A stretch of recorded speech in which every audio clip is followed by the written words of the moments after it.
Pam Bondi, we're calling on Tulsi Gabbard to stand with these families, do what's right. We're calling on Vice President Vance and we're calling on President Trump to bring justice and closure and bring this man to justice.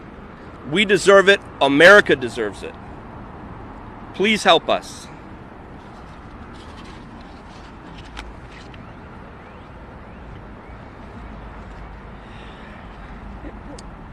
Well, here we are at another press conference.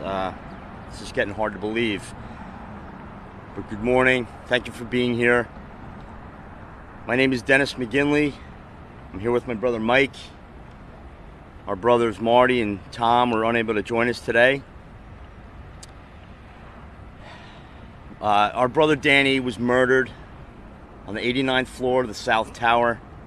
He was 40 years old, married, 5 young children. He was in the prime of his life.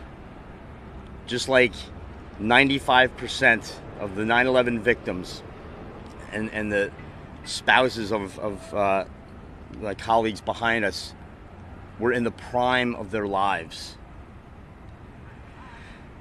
So we're in this new era of transparency where everything is supposed to be classified and out in the open. The new director of the FBI, Kash Patel, said that if he was to become director, he would declassify all the 9/11 documents on day one, and added that, quote, some people are going to be really pissed off. Well, we, the 9/11 families, are really pissed off. We've been pissed off for over 2 decades. Our own FBI and Department of Justice have had this evidence that was aired last night on national television and have refused to allow it to be declassified, nor to allow us to use it in our pursuit of justice and accountability. They have blocked us every step of the way. We, members of 9/11 Justice, we've been speaking at these press conferences over the last few years. And we always mention how we need someone in government leadership to be our hero. Have the fortitude to do what is right and put an end to this national nightmare. But now, not only is this a national nightmare, it's now a national embarrassment. The fact that our government chooses to protect the perpetrators of 9/11 and the largest mass murder on American soil is not putting America first. It has always been about putting the Kingdom of Saudi Arabia first. Every administration, it needs to stop now. We are now calling for the extradition of Omar al-Bayoumi to the United States to face prosecution for his role in helping carry out the deadliest terror attack in American history.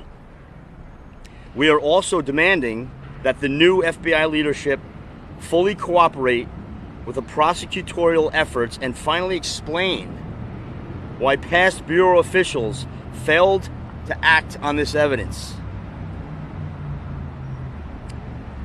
You know, I was talking with some of the women that are part of our group, widows. Their stories are gut-wrenching. Their children's stories are gut-wrenching. The children of 9/11, whose parents just went to work that day.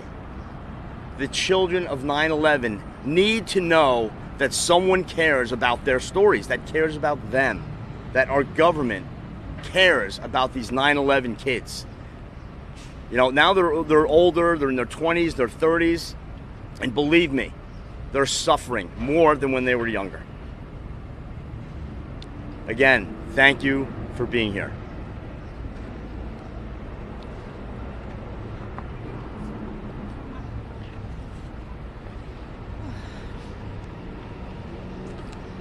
Good morning. My name is Patricia Kavanaugh Edwards. My husband, Dennis Edwards, was murdered on September 11th, 2001 at the age of 35 while working at Cantor Fitzgerald. Cantor Fitzgerald was the one and only job he held as an adult. Dennis escaped the 1993 World Trade Bomb Sending Center, but was not lucky enough the second time around. Our government failed him, not once, but twice. The second time proved to be deadly. It is my understanding that the mission of the United States court system is to deliver equal justice under the law and to achieve the just, fair, and timely resolution of all matters that come before it.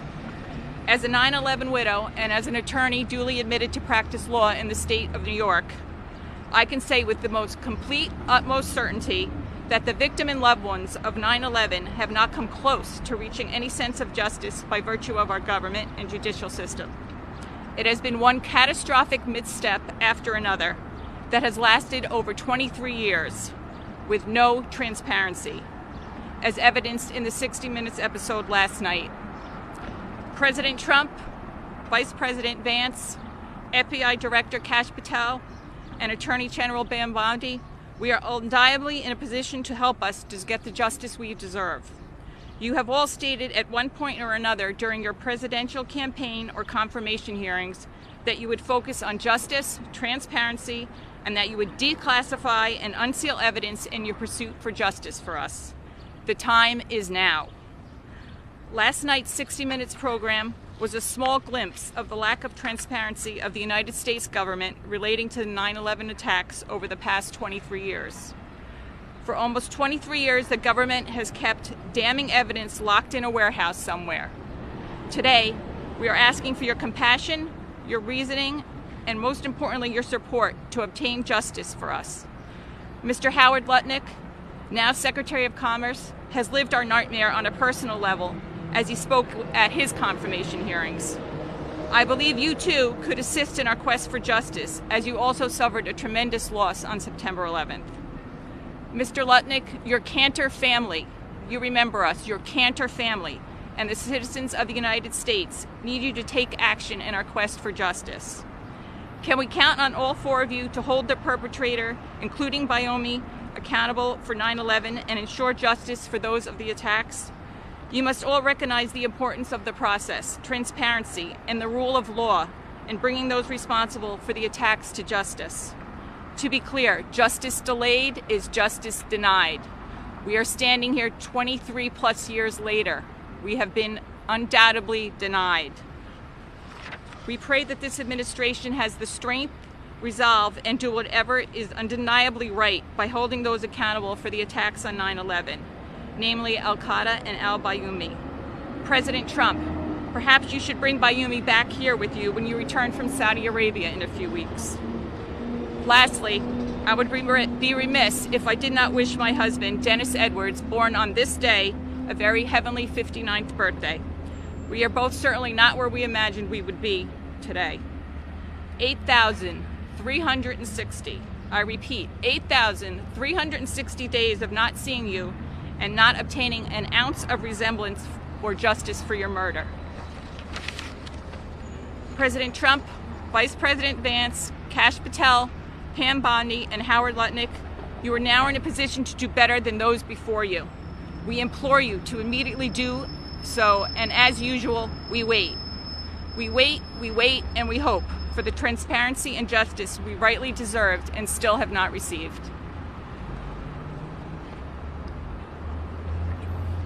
I just wanted to say one more comment. In a few short weeks, the President of the United States, Vice President Vance, and President Trump will be embarking on their first overseas trip, and that just happens to be Saudi Arabia. And the message to the Vice President and the message to the President is, bring this agent of terror back home with you. When you go to Saudi Arabia and you try to lower the price of oil and you try to use the prestige of the Oval Office to get a live golf deal done, what about us? Remember us. When you're in these conversations talking about live golf and the PGA Tour, remember the agents of terror that this country represents. Bring the agent of terror, Omar al-Bayoumi, back with you and have him face the American justice system.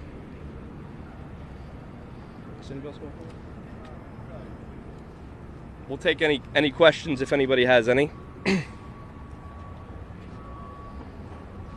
And I think a few of us are going to try to go in and see if they'll take a meeting with us if anyone wants to follow. But I think that's the next step here.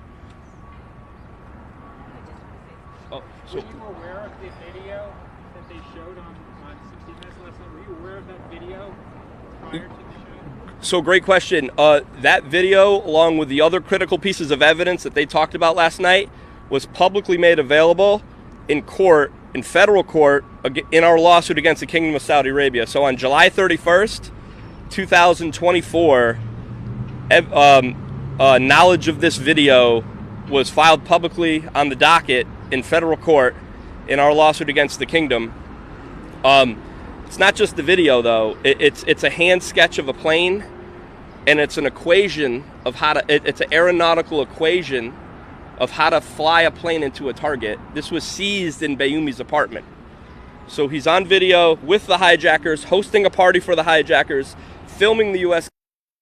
And he also has a hand sketch of an airplane and an algorithm of how to descend and crash into a target. This is the same man that this FBI says was an agent of Saudi intelligence. And our government has done nothing about it. Right, I know you said you're trying to set up a meeting today, but have you heard from anybody in the administration so far, no matter what level, addressing your concerns? The silence is deafening. Everybody talked a tough game on the campaign trail. Everybody talked a tough game before their hearings. But the minute that they got into office, there's been no communication with this administration. Now, we're hopeful that that's because they're overwhelmingly busy. But at the same time, this revelation, these bombshells, need to change the course of how these families and us have been treated. We need to put America first. And if we truly are going to put America first, bring this agent of terror back and let the American justice system handle him. Do you ultimately think that's going to happen when the president goes to Saudi Arabia? Do you think that's going to come up, or do you think it's going to be avoided? It better happen. It ought to happen. If this president truly is a president for the American people, he shouldn't care about what this means. This is going to be an uncomfortable situation and uncomfortable conversations, but this president prides himself on deal making. He prides himself on having uncomfortable conversations. He's a bold president. He has the wherewithal to do it, and he ought to do it. It'd be the best thing for him politically to do what those before him didn't have the courage to do. He absolutely has a historic opportunity here, and we hope he seizes that opportunity.